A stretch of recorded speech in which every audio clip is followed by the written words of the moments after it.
Have you ever been curled up on your couch, completely lost in an episode of Antiques Roadshow? When the moment of truth arrives, the expert leans in, a gentle smile playing on their lips, and the world seems to hold its breath. You, the guest, and everyone at home are waiting for the number that could change everything. When it finally drops, a wave of shock washes over the guest's face. Their jaw drops, their eyes widen, and sometimes they just completely lose their words. It's the magic of the show, that lightning in a bottle moment where a forgotten heirloom becomes a life-altering treasure. But what happens when that shock is so powerful, so visceral, that it quite literally takes a person's breath away? What happens when a valuation is so staggering that a guest looks like they might genuinely faint on national television? That's the very question that sent fans flocking to a recent social media post, all asking the same urgent thing about one of the show's most unforgettable appraisals. The conversation exploded in the comments section of an Instagram post by the show, which featured a clip of a woman whose reaction was so intense, so raw, that viewers felt her shock through their own screens. She gasped, she clutched at herself, and struggled to form a single coherent thought. Watching her, you couldn't help but feel a mix of joy for her and a genuine flicker of concern. One fan cut straight to the chase, voicing what was on everyone's mind. "Do you guys have paramedics on scene for when people can't breathe or faint?" they asked directly. The show's response was swift and reassuring, pulling back the curtain on the thoughtful logistics of these emotionally charged events.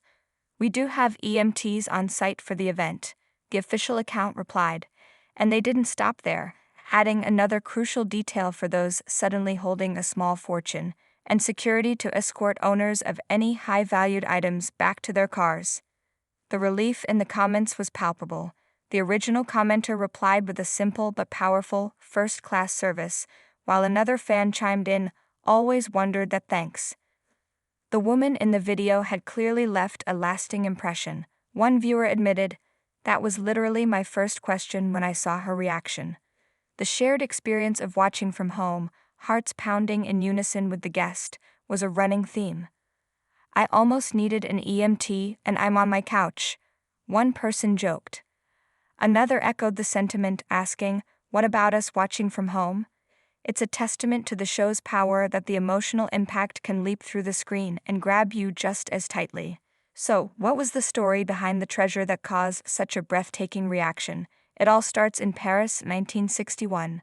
The woman in the clip, with a warm smile and a story twinkling in her eyes, recounted a fateful decision she made as a younger woman. She was in the City of Light with a choice before her: a grand tour of the opulent Palace of Versailles or a dusty, unpredictable dive into a local flea market.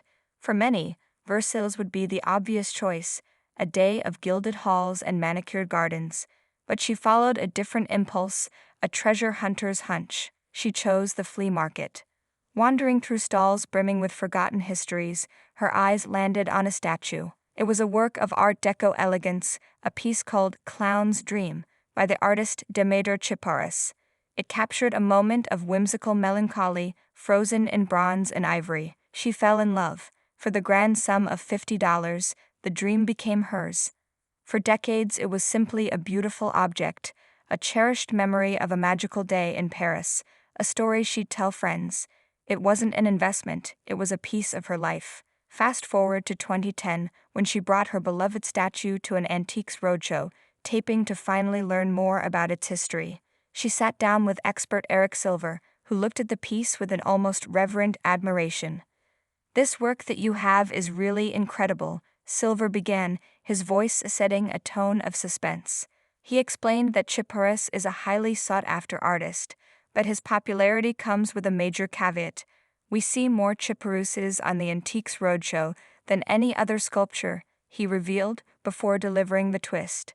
"There's only one reason, though. Most of the Chiparuses we see are fake." You can see the guest's heart sink just a little. For a fleeting second, the fear that her treasured memory might be a clever replica hangs in the air. But then Silver's smile returns, wider this time. "But you're lucky enough to have one that is authentic," he declared. The relief on her face was immediate. "It is a genuine Chiparis from the 1920s, from the 1930s. He went on to explain what made her piece so special. What's so interesting about yours is its size. Most of the chipperuses are sort of this big or this big, he gestured, and you have the giant economy-size chipperus. The tension,